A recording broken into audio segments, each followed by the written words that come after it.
let's face it, the hardest strategy in real estate to master is rehabbing.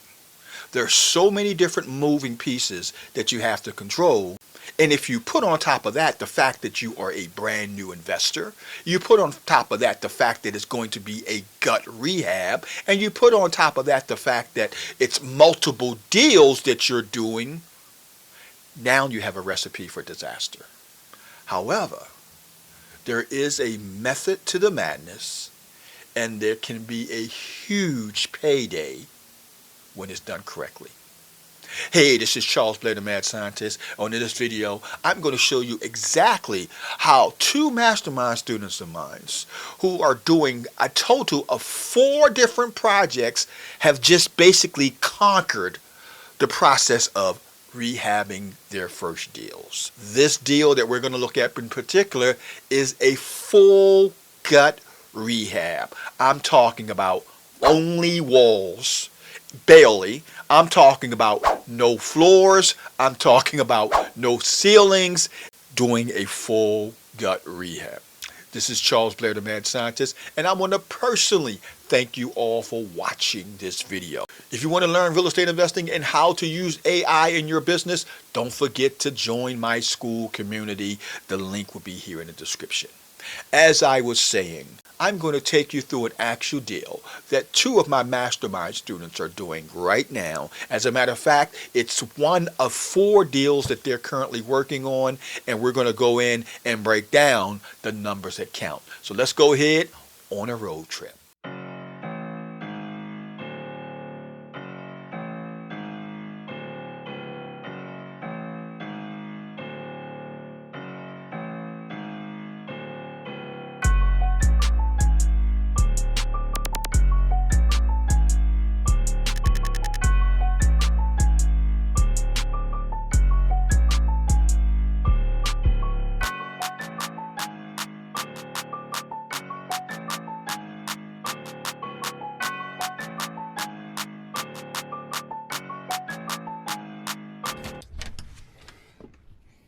Hey guys, this is Charles Blair, the Mad Scientist with Mastermind Student Extraordinaire. I'm Ricky. Janina. And we're at one of their properties, one of how many? Yes, 4.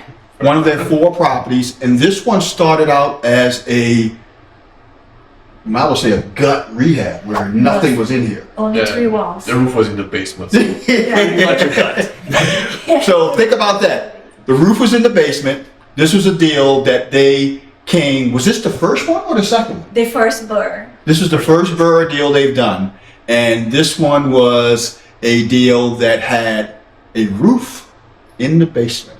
Mm-hmm. Now, let's talk about what made you decide on this neighborhood and why this deal. It was a property we came across at an auction house. Mm-hmm. It seemed to be a reasonable deal. Pretty decent area, safe area, very close to a school. End of the street there's a big school, so we expect decent tenants coming from there. Also access to education for families that would move here. And obviously the most important part in the end of the day, numbers worked. Yeah, we're going to go over the numbers that count, but think in terms of this strategy, the auction strategy, which is a very boutique strategy for a lot of investors. It's a strategy that requires you, 1, to know the neighborhoods, and 2, to have a strike point based on where you know this is the highest I want to spend on the property. Most of your deals you deal with is either auction or MLS, correct? Correct. Yes. Now, what made you guys choose that strategy as a strategy of choice?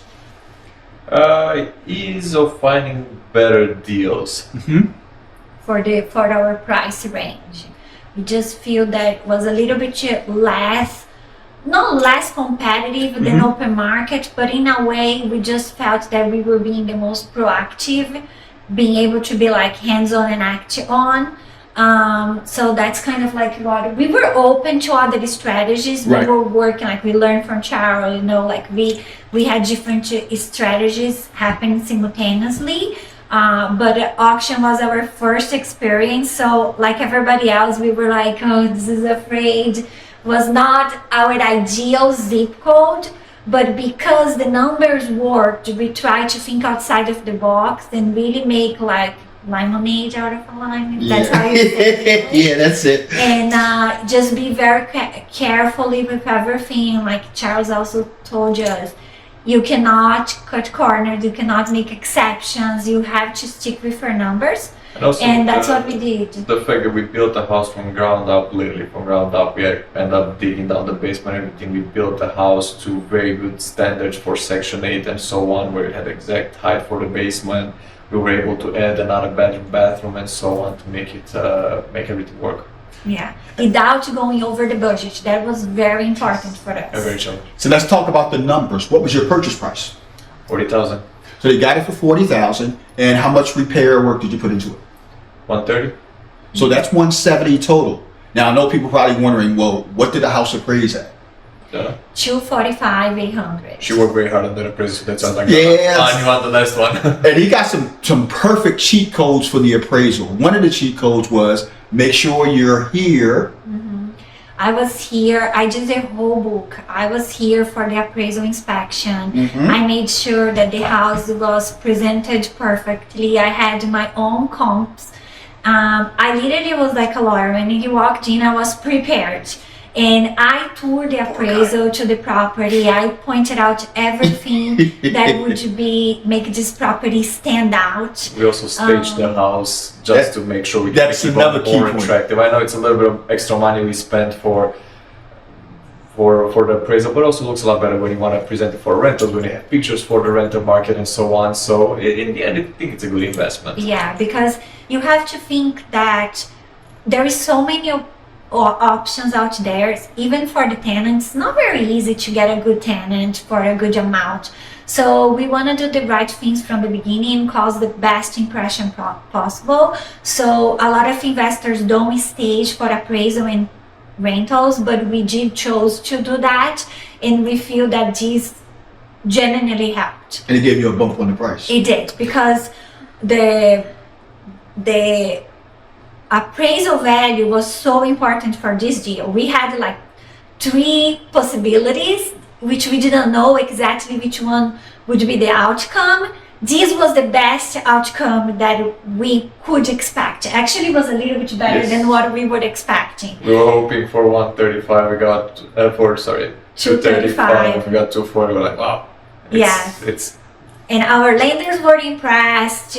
Everyone like, this was the best. Yeah, he's right, because he just mentioned to me outside that he was so impressed with the appraisal. He thought that maybe somebody had greased the appraiser's hand because that number came in so well. Yep. But the key though is the fact that you guys put a lot of attention into the interior and the layout. Because I remember you were talking about the design of the layout of the property, how you was going to have it laid out. Talk about how many bedrooms, how many baths, and all that good stuff. So we wanted to make sure it's fitted for a variety of families or roommates, right? Where we made a basement with a separate entrance room, a small living room, and a full bathroom. Then we have this pretty open space for the main level with a half bathroom, and then upstairs you have 3 bedrooms with 2 full bathrooms. Like they have a nice master bedroom for parents and 2 kids with their separate bathroom and a tub and so on. So it's super versatile and family friendly. So yeah, and also it's so important that when you think of the renovation that you can expect, and so there is many variables. All the variables that you can control, you have to control. And a lot of investors think that, oh, it's just put whatever number of bedrooms, bathrooms, whatever, put as everything you can. And it's not really like that. Like with the budget that we had, what could we do to maximize this space without cutting corners, without disrespect the lifestyle that the people that were gonna live here would have? Because you want to think about your tenants. They must be comfortable living here. So how can you strategically divide space where they will be like, oh, I can do this here. And then when you stage, you in a way, you transfer that vision. You make it easier for them to digest, right? So you prepare them you literally put glass on people so they can see through your lens instead of their lens, right? And we were very careful. Nicky did a very good job with. He normally is the one that do framing approval and stuff like that. So yeah, and again, this all comes back to making sure you get a very good appraisal value for the property. And one tip that I suggested and Jana used it and pushed it pretty hard was on the appraisal. We looked at all the houses in the area, and a lot of people, when they walk with the appraisal, they don't think to mention, hey, everything is brand new. When I say everything is brand new, roof is brand new, electrical is brand new, everything is brand new since you rebuild the house, and that should add a little bit more to the value. It's not just new flooring and new tile. So. Exactly. I literally prepared a folder where there was like scope of work, everything, because the appraisers are not going to be asking you too many questions. Some will, some will not. So you really need to make sure they know everything. And just like Nick said, a renovated home is not the same, is not all the others renovated home. Right. When it's a full gut renovation, it does have a different value because everything is new. Yep. And you gotta point it out. Now, talk about the BRRRR strategy, because that's the exit that we're planning on this property, is the BRRRR strategy. You pulled how much out of the deal? 42. And you got the rentals, or we got the projected rents at? 2,300, 2,600. So we got about 2,300 to 2,600 in rents, but you're looking at a positive cash flow of? I mean, over 1,000. Yeah, I think it was from 900 to 1,200 in regards to positive cash flow. Because the mortgage is 1,400. I mean, you can't do anything better than that. We probably already have an exit on this. One of our contractors loved the house so much he's considering on renting it for himself.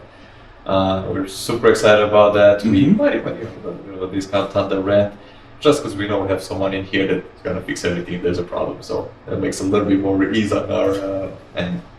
As new investors, this is one of 5 deals you guys are doing. What advice would you give to somebody looking at you and saying, how did you do that? What advice would you give?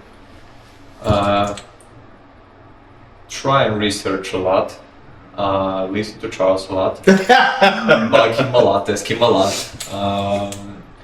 To be more confident and to make sure you're learning from other people's mistakes. Because we avoided a lot of mistakes and a lot of issues, some of them very expensive issues we managed to avoid by asking the right questions, and even the smallest doubt we end up poking and asking and trying everything we can to figure that out. If anybody has deals, want to reach out to you? Absolutely, either one of us. How can they reach out to you? My cell phone number is 703-342-2399. And my number is 240-475-7575. And Janina is actually a licensed agent. And Yes, I give me am. information about that. Yeah, so I'm a real estate agent. So in this transaction, I represent my husband, but obviously I would love to help anyone from Charles community. And I would give one advice, like Nick shared. Do your best to deliver a good work. You know, I think love what you do, committed to deliver well will bring you a lot in return. It's such a great accomplishment when you know that you did everything to not just be another average investor. Right. If you are going to put your time, your money, your thoughts and dedication in something, you might as well do to have the best outcome, to deliver your best, because you learn a lot from it. And again, it will come back to you. So, you know, think about your contractors, think about the tenants that will be here, you know, bless others through the bless that you're going to receive. And you're going to stand out and good things will come your way. Do the right things. Don't cut corner. Get your permits. Don't get the cheapest contractor sometimes. You have to be on a budget, but do your homework. You know, be involved, especially on your first houses. This is so important. You cannot just expect that, oh, I'll hire someone and then forget about it, call me when we finish. On your first project, you have to be hands-on. We live 2 hours away from this property and we're still making it here at least twice a month. Double check on the contractors. We bring coffees, donuts, talk with everybody, check on the house, make sure, be a good person with everybody in your crew. Yeah, it's not a fairy tale.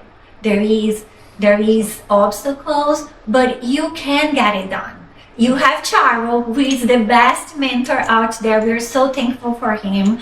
We want to be better students, and we believe we follow all the advice that he gave, and that's why we arrived here.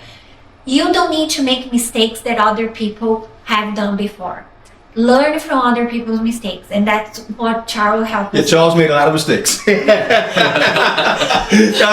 at least heard about it. Exactly. But anyway, the key, and this is the key phrase that Janina said, was make a difference. That's the bottom line. If you make a difference, then the world will be yours. Yeah. And that's what we are here for, to make a difference. This is Charles Blair with Nikki? And Janina. the numbers that count. Thank you very much, and we'll see you in the next video. Bye-bye. Bye.